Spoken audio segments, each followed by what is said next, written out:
Hey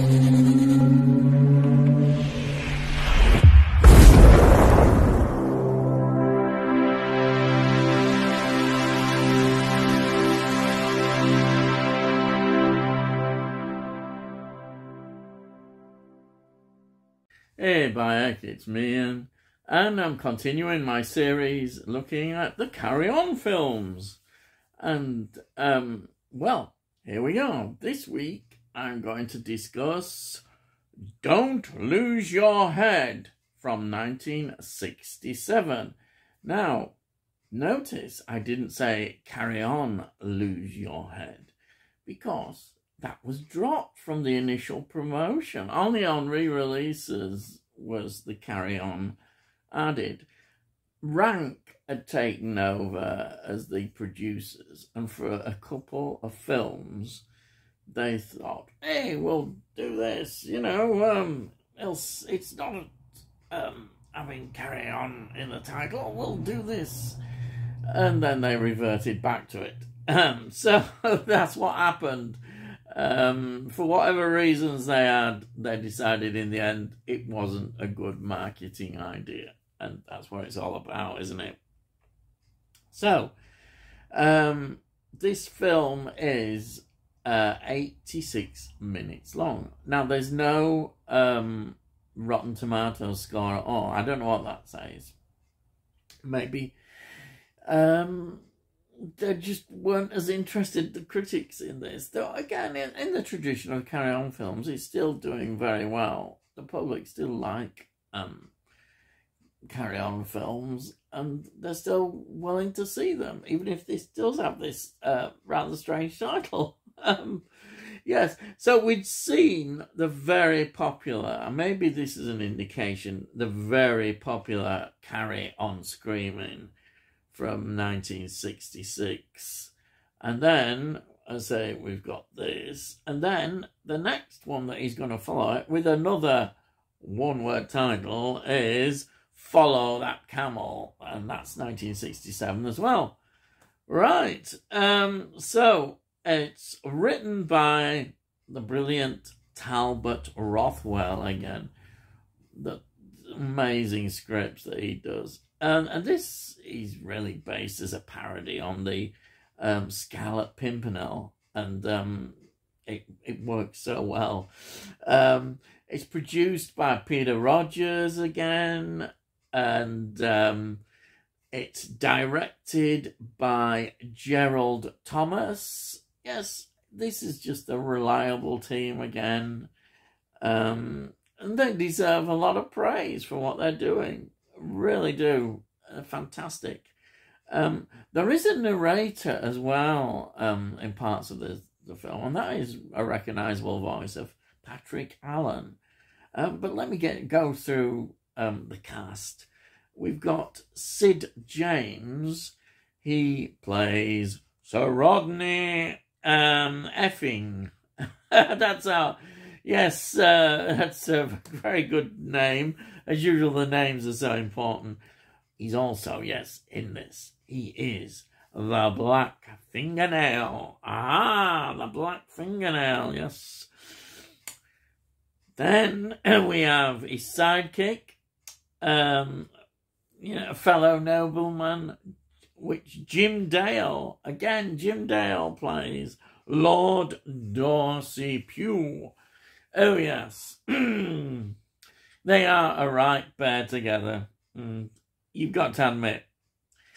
Sidney James and these two, they do this accent. It's so posh and funny. It really is.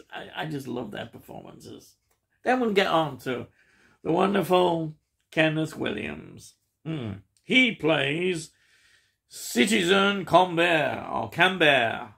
And he's Kenneth Williams again, and he's great. He's the lines he has, and he's the villain. Well, not quite. He's one of the villains who's arranging all the executions. And he has a sidekick as well with him. His ever creeping partner.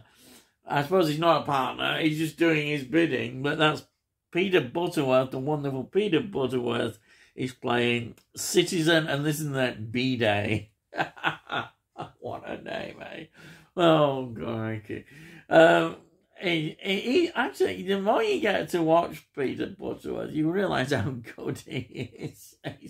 His face and the way he is when all these executions are going on, and just his relationship with, it's just so funny. Then, of course, who could not forget, we've got Charles Autry. Now, he is playing a French aristocrat nobleman. He's playing Duc de Pomfret. Duc de Pomfret. He's just hilarious. It's Charles Autry. How can you not love? To me, Charles Autry he's at his height almost now. He's just so funny. It's just funny. And of course, in Carry On Screaming, we didn't see enough of him, and now he's back, and it's fantastic. And then I have to say, I say it every week, but Joan Sims is here again. She is playing Desiree Dubarry. I think she's wonderful. Do you know, I was thinking about this. In Carry On films, when names are mentioned, I think for the women, it's always Barbara Windsor. And quite rightly, Barbara Windsor is an iconic character. But sometimes I think Joan Sims doesn't get enough recognition. She is fantastic. She's been in so many films. A comedy timing. She's a great actress. And in this, she just has me creased up. She's so good, isn't she? I mean, she is. I think Joan Sims deserves a lot of praise. I just love her because she's just so funny, and she's good. She's comfortable in what she does when she's acting, and she plays this role as usual in this wonderful way. You can't help but love her, really. And we're going to see her even just in more roles as we go on. She's fantastic. She's in Carry On Camping as well, which is to come up, which we will be talking about. It's getting nearer to Carry On Camping. Yes, 1969 Carry On. I know, I'm going off rails again. By account. Right. And then the other familiar face is back. Is Peter Gilmore. Peter Gilmore, you know, we've talked about him from week to week. I suppose he's more famous in The Unedian Line, which was a massive BBC TV series. But he's been appearing in these Carry On films. And he plays Maximum Robespierre. Robespierre, who is an actual historical character. A true, based on the character who was one of the main driving forces in the French Revolution against all the aristocracy and leading to all the executions, and he was a major figure. And yeah, there we are, we've got that in. Then now the other female lead is a French actress called Dani Robin. Robin, I think that'd be Dani Robin. She plays Jacqueline. Now, I'm not quite sure what to say about her, really. I looked at her filmography. It's all really French films. There's not much sort of our kind of films. I mean, she's okay in this film, and she has that presence. But I don't know. I think, she's fine at what she does, but, she's not Barbara Windsor, or she's not been some of the other ones that we've seen. And, she's a Carry On girl, and there she is. But yeah, this is the only Carry On film that she appears in, and doesn't appear to be in, she's more, as I say, as a French actress well known over there. Then, again, I have to just mention the next appearance. You may not have noticed it, but she's definitely down in the cast. And it is the wonderful and she's a beautiful woman as well, and fantastic actress, Jacqueline Pearce. She plays the third lady in this film. Jacqueline Pearce, what an act, what a miss. It's so sad that she's still not with us now. I wish, you know, you kind of wish she was, because she was a great... she was still working and doing a lot of conventions, and particularly because she's famous with Blake Seven as the role of Servalan, which is just an amazing series, science fiction series. But of course, I like my links, and of course, she started off, I say, in roles in films in the 60s, and she is in one of my favourite Hammer films, The Plague of the Zombies from 1966, and also The Reptile from 1966. And then, of course, just to top everything off, apart from being in Blake Seven, she made an appearance in one of my favourite Doctor Who stories, from the Sixth Doctor as well, but you probably got an idea why I might like this story. It was The Two Doctors, where Patrick Troughton came back for his last appearance in Doctor Who. That was in 1985. And Jacqueline Pearce, she was in that story. So, you know, what is there not to like for me? This film was filmed now at Pinewood Studios, and there were interiors also filmed at Marble Hall in Surrey. Again, this is important on what I'm going to go through. Then there was Clarendon Hall in Guildford. These are more exterior scenes. Claydon Park in Claydon.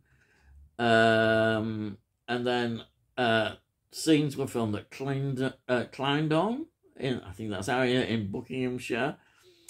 Then there was Waddison Manor in Buckinghamshire, a lot in the same area. And then scenes we've seen at Black Park. We've seen Black Park before as a location. That was in Buckinghamshire.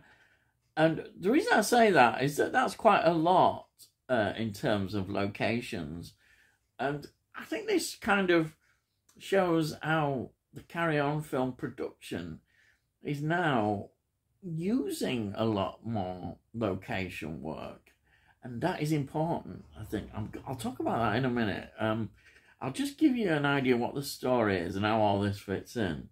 Now, it's set in England and France, right, in 1789, which of course was the year of the French Revolution, when, well, the peasants revolted. Everybody did. Yes, this revolution meant that all the aristocrats and noblemen ended up getting guillotined. The monarchy was overthrown. A republic was formed. And the story is like a parody, as I mentioned it before, of the Scarlet Pimpernel, because these two rather bored, foppish aristocrats, Sir Rodney Effing, played again as head by Sid James, and Lord Darcy Pugh, Jim Dale, they're rather bored with life in England. You know, they're just bored now. They want something to do. And then they think, oh, well, they're going to help the French aristocrats from not getting their guillotine. So that's what they do. And they go over to France in disguise. And then it's so funny the way they do this. They rescue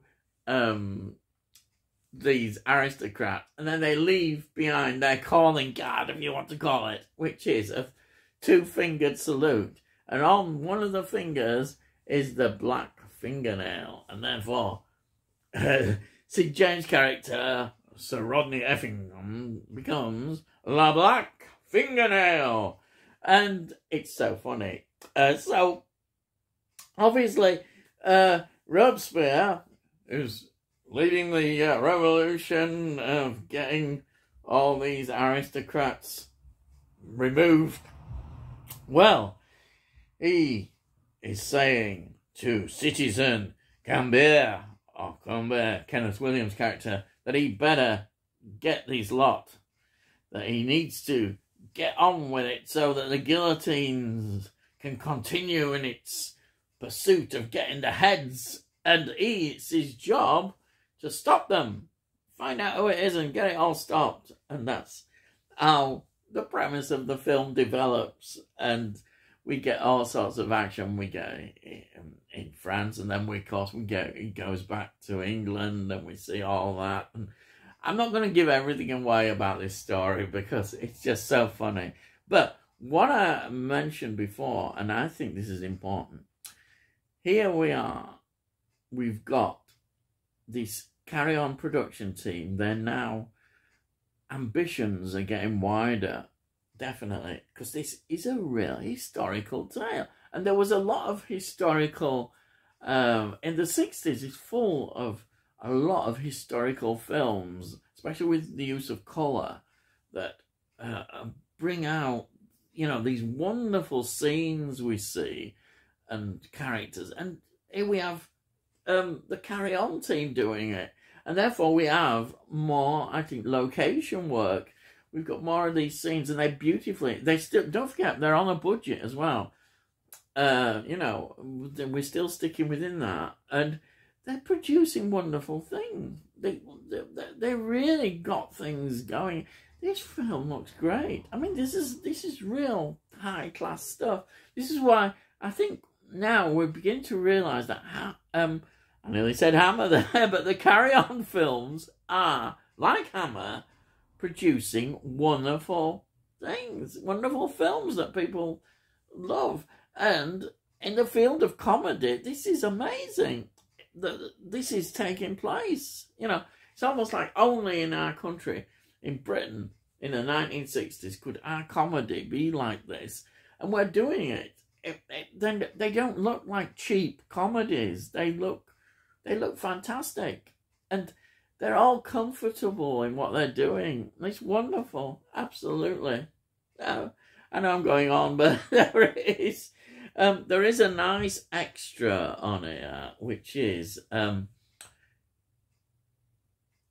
this. Let me say a lot. This box set. The nice extra is Carry On Laughing, an episode called The Prisoner of Spender, which is another historical story based on The Prisoner of Zenda. Well, I just looked down, but it's a nice little extra on there after I'd watched the film. You watch that. It was great.